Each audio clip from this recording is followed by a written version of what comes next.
noite para você. Está começando hoje o nosso Tarde Leve e a gente vai ter um assunto hoje assim especial e muito importante para a saúde das mulheres. Começa agora o mês de outubro rosa. E a gente vai estar falando com a doutora. Isso, ela participou lá no programa Mosaico na Rádio 88, com Léo Albertassi, M e Letícia.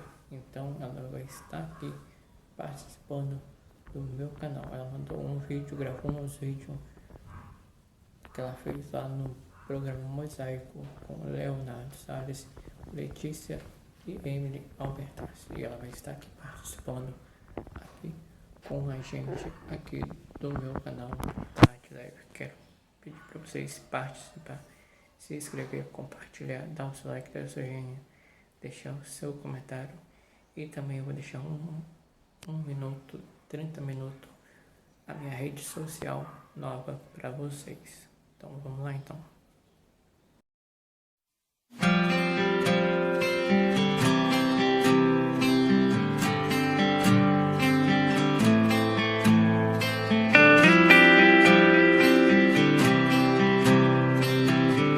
Elas se entendem com Emily Albertassi e Letícia Dantas.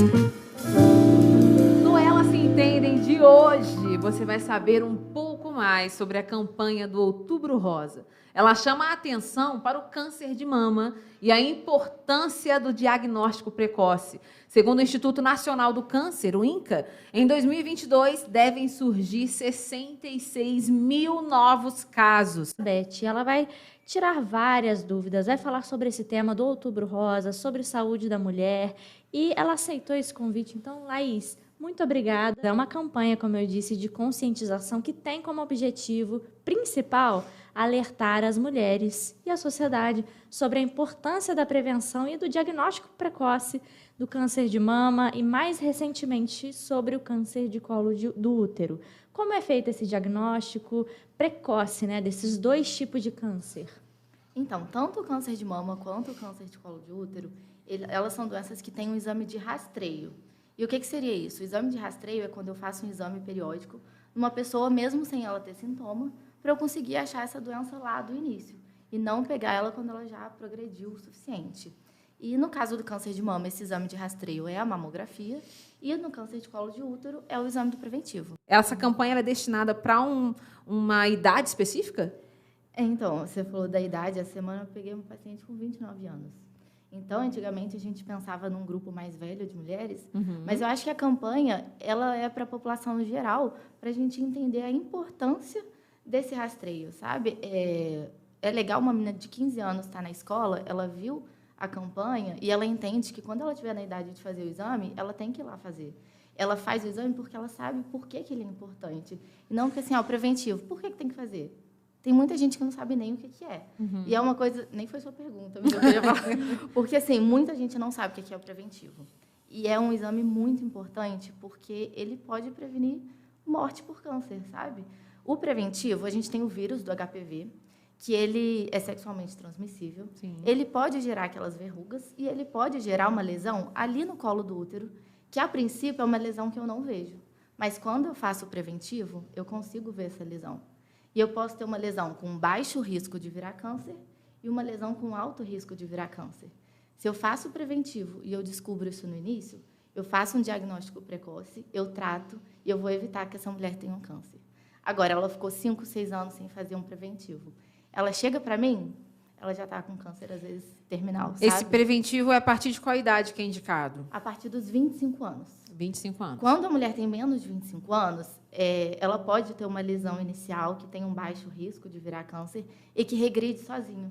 Então, a gente não precisa fazer esse exame em mulheres mais jovens. E a mamografia, a partir de quando que a mulher tem que começar a fazer?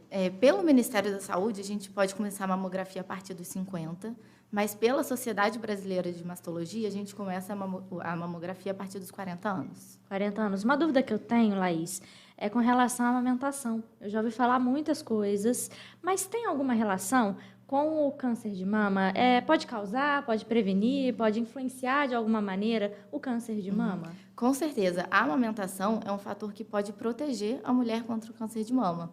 Tem até um estudo recente que fala que se você amamentar por 2 anos, pode reduzir em 10% o risco de câncer. E é uma porcentagem considerável.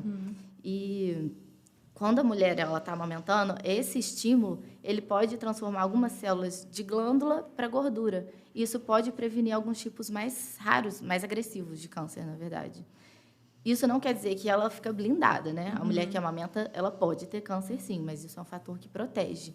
E é importante alertar as mulheres que estão amamentando, porque às vezes ela pode deixar passar um nódulo, alguma coisa, por conta do seio estar mais cheio de leite. Então, ela precisa se cuidar também, precisa estar sempre acompanhando com o médico.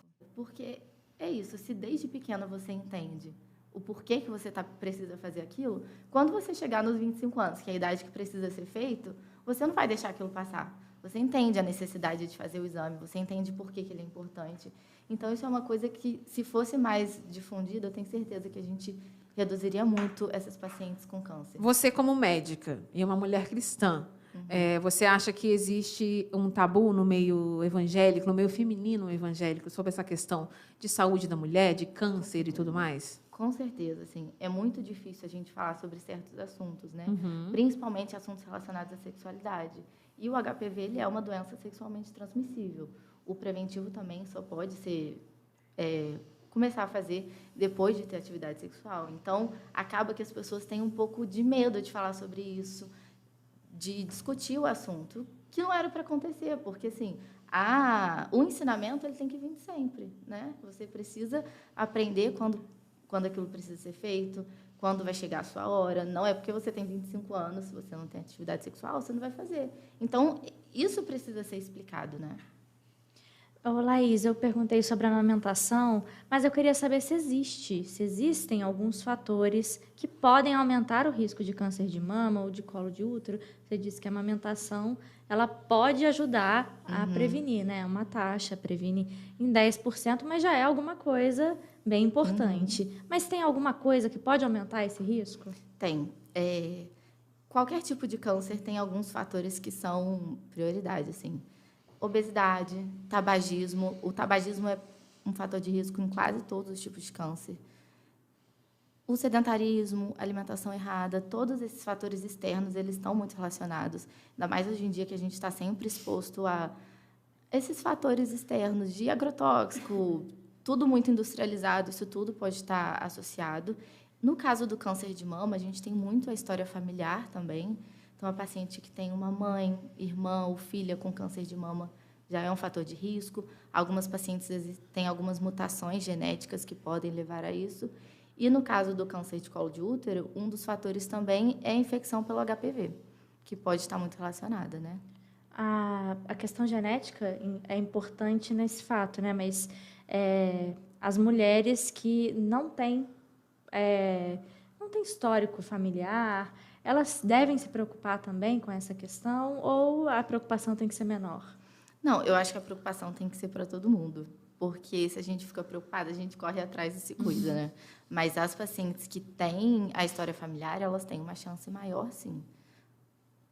Eu estou impactada aqui, porque eu quero perguntar muita coisa para a Laís, que eu tenho muitas dúvidas sobre N motivos. A Emily perguntou sobre a questão da família, né? De ter um câncer de mama na família. Mas e outro tipo de câncer?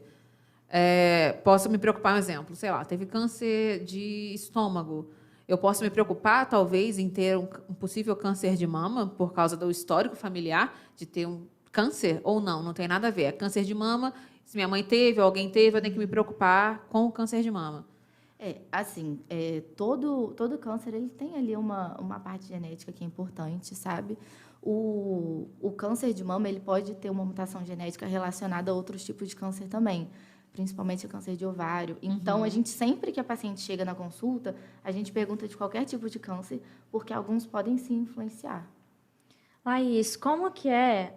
Eu queria que você falasse, nem está na nossa pauta, mas eu queria que você falasse um pouquinho da sua experiência no dia a dia atendendo. Você percebe que as mulheres estão preocupadas, que a campanha tem surtido efeito no sentido de ter uma procura para fazer os exames, as pessoas estarem preocupadas mesmo em se prevenir de câncer, dessas doenças, com a saúde mesmo?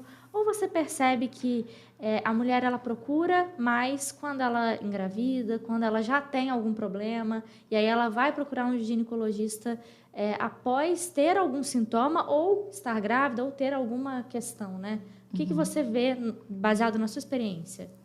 Eu acho que muitas mulheres não procuram até por medo, sabe? Ela fica assim, e se eu fizer uma mamografia? E se tiver alguma coisa?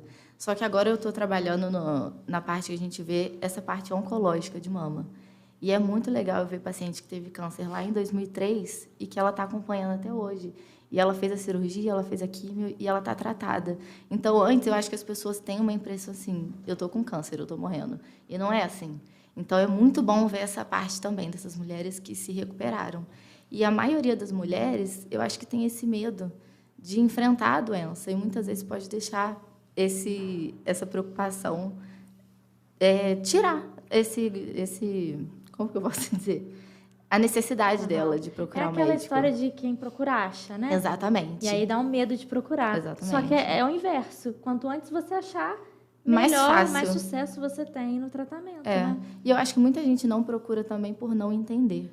Por isso que é muito importante a gente falar. É muito falado, mas vamos falar mais. Porque se as pessoas entendem a importância, às vezes elas vão procurar mais e a gente consegue reduzir esse risco, essa quantidade de pacientes com câncer, que é super reduzível se a gente tivesse uma abrangência maior da população. Eu tenho a impressão que as pessoas falam assim, Outubro Rosa, mais uma campanha, sabe? Exatamente. E Até porque vem de uma sequência, né, do Setembro Amarelo.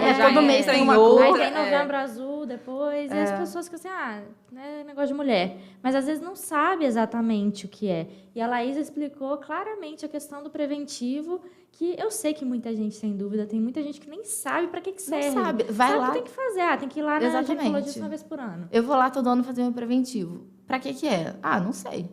A maioria não sabe. E se você não sabe o que é, você não entende a importância dele, né? Mas essa falta de informação, o importante da gente falar sobre isso, já vou fazer a pergunta, o importante da gente falar sobre Para ajudar o paciente, para conseguir chegar no tratamento dele, na cura dele, muito mais fácil. Só que as pessoas têm esse medo, às vezes se sente até um pouco inferiorizado, tem medo de perguntar, tem medo de expor sua opinião. E na consulta, a decisão é dos dois. O médico ele tem que oferecer para o paciente o que pode ser feito, mas ele também tem direito de decisão. E o que acontece muito, principalmente no SUS, é a demora. Sim. A gente sabe que isso ainda é uma coisa muito falha. O paciente, às vezes, ela demora 5 meses para marcar um exame, e aí é mais 3 meses para mostrar o exame para o médico. E ela fala, meu exame do ano passado ficou para trás, não consegui a consulta, e aí tinha alguma coisa alterada, ela não conseguiu repetir aquele exame. Isso tudo influencia, e eu acho que tem uma parcela de culpa aí nessas pacientes que a gente acaba perdendo ao longo do caminho. Laís, a gente falando sobre esse assunto na última semana, surgiu uma dúvida. Se homem também pode ter câncer de mama? Pode. É raro. Eu acho que é só 1% dos cânceres de mama são em homem, mas pode acontecer. É principalmente homem maior que 60 anos e que já tem uma história familiar de câncer de mama. Quando tem uma mãe, uma avó, mas pode acontecer sim. E como que eles descobrem? É mesmo igual a mulher também? Igual a mulher? Igual a mulher. Porque o homem ele não tem esse exame de rastreio, né? Ele não fica fazendo mamografia igual a mulher. Mas se o homem ele sente algum aumento da mama, um nódulo, alguma saída de secreção, isso pode ser uma coisa benigna, mas pode ser um câncer também. Então, ele precisa procurar o mastologista, se ele notar alguma alteração. Laís, agora entrando nessa de assuntos que entraram numa polêmica aqui no Mosaico, a gente separou alguns temas que repercutiram aqui no programa nas últimas semanas.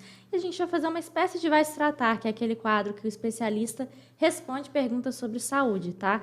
E quando a gente falou aqui no Mosaico sobre o anúncio da gravidez da Cláudia Raia, muitas dúvidas surgiram entre os nossos ouvintes e a primeira campeã é se é possível, de fato, engravidar naturalmente após os 50 anos. Isso pode acontecer?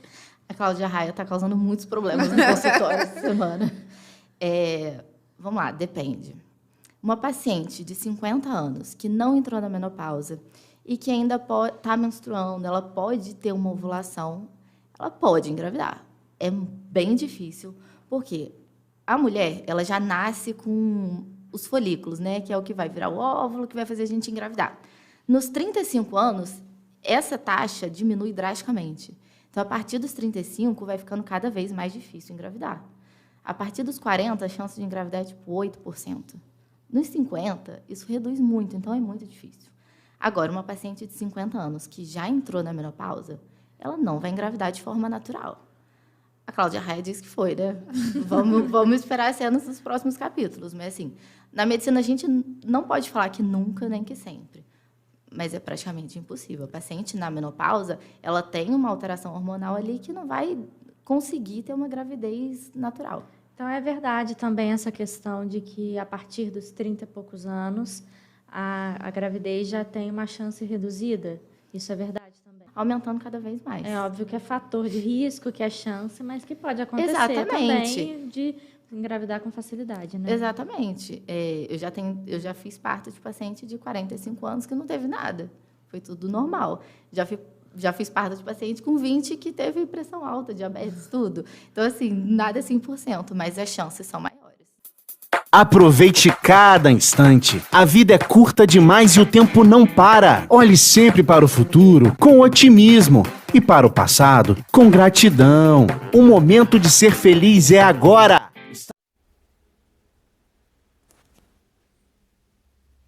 Rede social do canal Tarde Leve. Facebook é Versátil Carlos Castro. O Instagram é tarde-leve-br. Show. Então se inscreve lá. E no YouTube é Tarde Leve. Dá uma forcinha lá pro canal.